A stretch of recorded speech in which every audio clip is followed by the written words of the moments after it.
Shalom Uvracha. Aujourd'hui, nous avons étudié le Avnim Elohim Ksot HaChoshen. Il a commenccommencé avec une halakha dans le Even Haezer Siman Kafret concernant quelqu'un qui se serait marié en donnant de l'argent qui provient d'un Issouré Anar. Est-ce que ce profil que j'ai de pouvoir me marier avec normalement de l'argent qui vient de quelque chose qui était interdit d'en profiter, est-ce que ce mariage est valide? Est-ce qu'il fonctionne? Le Shulchan Aruch nous dit que oui, la femme est Mekudeshet. Sur ça, il a rapporté le date de Rashi. Pour quelle raison ici on ne dirait pas qu'il y a un Issour Ana? Et deux réponses, soit parce que la Ana ici elle n'est pas Nikeret, puisque tu as acquis une femme, donc c'est pas très visible, ou bien parce que c'est les Shem Mitzvah, qu'il y a une mitzvah à la clé qui s'appelle la mitzvah de Pere Verivia. Et donc, mitzvot lav la nitnum, il n'y a pas de profit.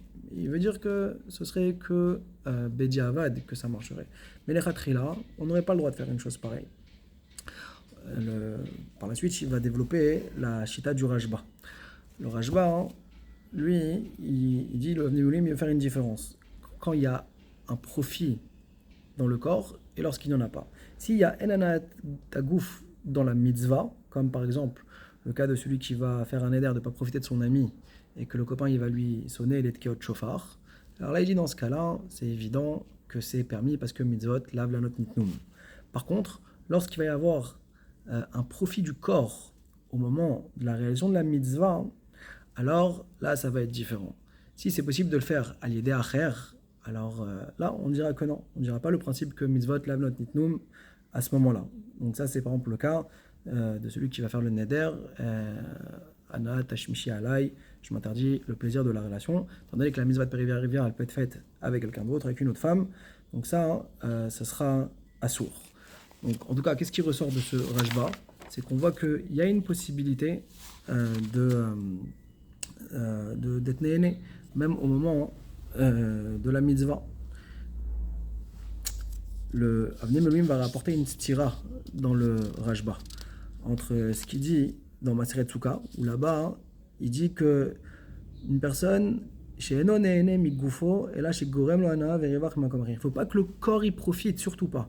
Si c'est un profit indirect, comme par exemple la khalitza avec une chaussure de la Vodazara, à ce moment-là, ça va, il n'y a pas eu de profit directement, c'est pas le corps qui a profité, ça lui permet de se remarier, de faire plein de choses, ça marche. Mais si c'est un profit du corps, c'est interdit. Alors ça contredit ce qu'il a dit le Rajba dans les Darim, où là on voit que même un profit du corps avec la mitzvah, ça marche. Si ce n'est que ça ne peut pas être fait à l'Edacher. En tout cas, on voit que ça marche. Donc il a rapporté cette stira. Sur ça, il a voulu répondre de dire qu'il y a une différence au nom du Shari Ameler. Est-ce que la Hana se prolonge s'il y a un prolongement du profit avec la mitzvah, comme par exemple on voit le cas de celui qui a fait un éder du Marianne et qui va être interdit en période d'été, même si c'était pour une mitzvah, parce qu'au moment où il sort de l'eau, il est encore en train de profiter du plaisir, du rafraîchissement. Et ça, ce serait la différence avec la notion de Khalitza. Donc, en conclusion, pour le Rajba, il dit que s'il y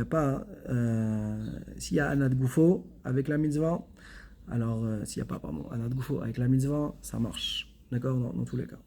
Efchar, aller derrière, par contre, s'il y a un plaisir du corps et que c'est possible de faire autrement, ça sera interdit.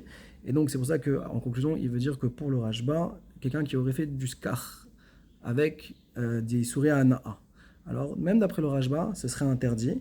Pourquoi? Parce que tout ce qui est matière le Rajba, c'est quand c'est pas possible de faire aller derrière. Mais ici, que le skar, tu pouvais mettre du skar de éther, eh bien, ça sera interdit.